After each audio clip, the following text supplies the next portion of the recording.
Whoa, look at this cool guy. He's the Scion of peace, dude. But that's because he's got a really cool horse and a sword. If you don't do peace, it's gonna chop you up. Honestly, man, I love this guy. Even though he's got eyes that are half a mile apart and one eye's going east and one eye's going west, dude, I love him. This is a generically powerful commander. It's a little more open in terms of how you can build it than his sister and what win conditions you can pull off. Let's take a look at this commander, but first, take a minute to like the video, subscribe to the channel, and leave a comment for the algorithm.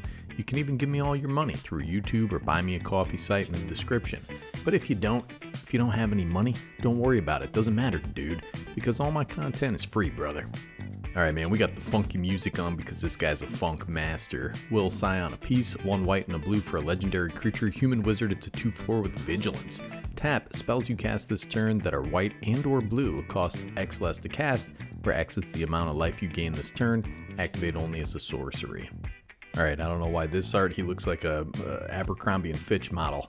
This guy is a sweet horse, man. Everybody feels cool atop a faithful steed, right? The vigilance on this commander is much better than his sister's menace.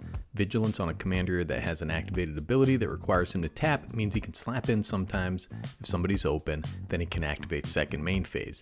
And, like his sister, has some pretty steep restrictions on this ability. Remember, the value of X is locked in when you activate it.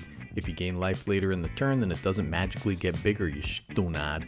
He also has to tap to get the effect, so the turn he comes out, he just sits there with a big target on his head. And remember, activate only as a sorcery. That means you can't take advantage of the reduction on other players' turns to cast a big old instant or something. And lastly, you can only reduce the cost of blue and or white spells. It's a little tougher to storm off if you need to keep producing colored mana. All that being said, this is a very powerful effect that can start reducing the cost of your spells as early as turn 3, with cheap life-leaking creatures like our next fella. The Sarah Ascendant, a 1 white mana for a creature human monk. It's a 1/1 with a lifelink. As long as you have 30 or more life, this guy gets +5/+5 and has flying. This thing's perpetually $10 because it was printed in 2011 before Commander was a big thing and 30 life was a little more tough to achieve back then. Back then we had this sweet art with the flying nun, dude, which seems like a fever dream from childhood, but was actually a TV series in 1967. Sally Field was a nun and could fly because she had this big old hat. Alright, man, then we have the Gold Forged Thopterus. This thing flies because it has wings. White and blue for an artifact creature, Dinosaur Thopter. It's a 1/3 with flying and lifelink. Each legendary permanent you control has Ward 2. This can help protect our commander and gives us that little boost on life gain in this deck, dude. You kind of want these little evasive life gain creatures to get you incremental life gain for your cost reduction. And everybody forgets about this guy, dude, old Dennick. He's just hiding in an alley somewhere. He's a white and a blue for a legendary creature, human soldier. It's a 2/3. Has a lifelink. Cards in graveyard can't be the targets of spells or abilities. So basically you're just shutting down graveyard strategies with this guy. Also has Disturb for 2 and a white. Wah!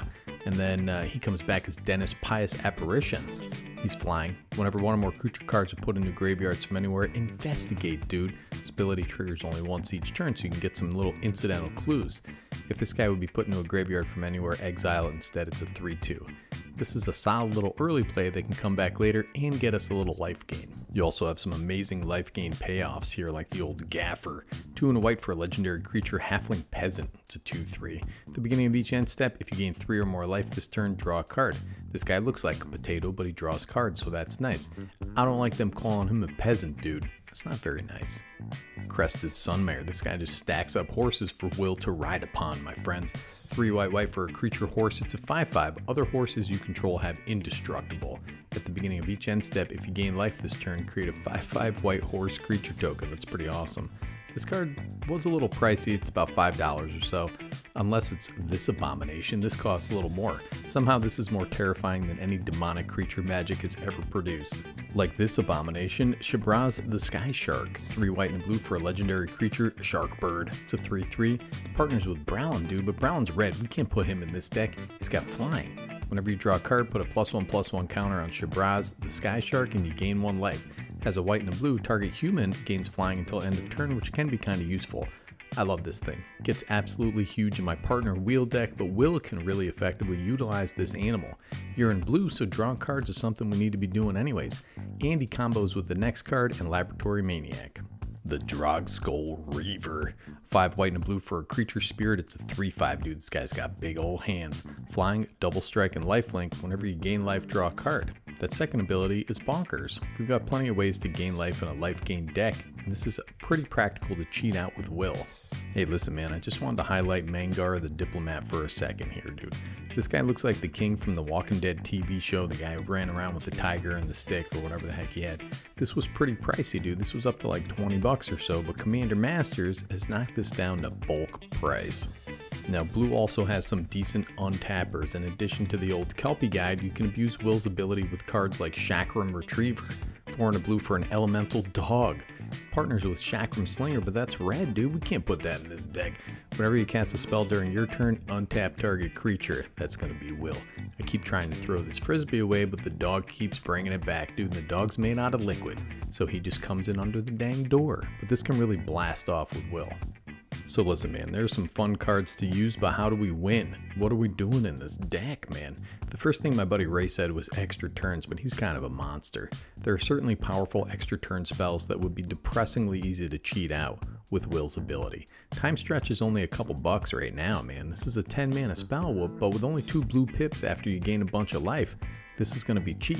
Now there's also the combo route. Peregrine Drake, Great Whale, Palinchron. These can all be easily cheated out and then blink them with Deadeye Navigator or Eldrazi Displacer. These are also going to be fantastic if you're not comboing out, because Will's going to reduce the cost to come out mana positive, dude. Will is a fantastic enabler for this type of a blink combo deck. Then we have this 9-cent uncommon for Brothers War. Meticulous Excavation, dude. That's what I do when I'm digging in my ears at the end of the day. White for an enchantment, 2 and a white, return target permanent you control to its owner's hand. If it has Unearth, instead exile, return that card to its owner's hand. Activate only during your turn. If Will has an X of 4 or greater locked in with life gain, you're going mana positive whenever you cast Peregrine Drake. That's infinite mana, dude. Infinite cosmic power, brother. Pair all this with the multitude of draw X spells, and you're casting every card in your library.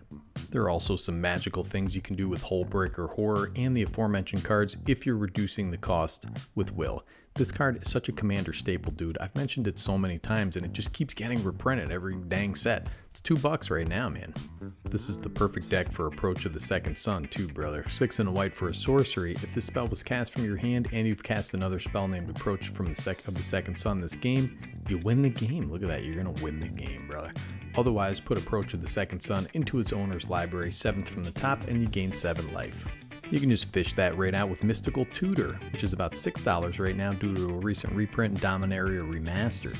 This was a $20 card. And here comes the old Windcat. Felidar Sovereign is 4 white for a creature cat beast. It's a 4/6 with Vigilance and Life Leak. At the beginning of your upkeep, if you have 40 or more life, you win the game, brother. This is also $2, unless you get the version of Hello Kitty, and then it's more expensive. This kind of forces your opponents to respond. It's a real time bomb, dude. In this deck, it can come down pretty early with Will's cost reduction. Hey man, either way, either they have an answer, dude, or it's Windcat time, brother. Now listen up, man. Mike Plug illustrated this beautiful card. Just a couple platonic dudes doing some kind of a contest where they beat the heck out of each other with these fancy sticks. For some reason, they replaced this art with something else in Dominaria Remastered. Knocked the price down on this pretty cheap. But I want a lore-accurate explanation of what's going on in this art in the comments. Get up to 50 life and you win the game, man. Well, kind of. You know, you have to wait for your upkeep to win the game, so it's not that great, but it's a pretty cool card.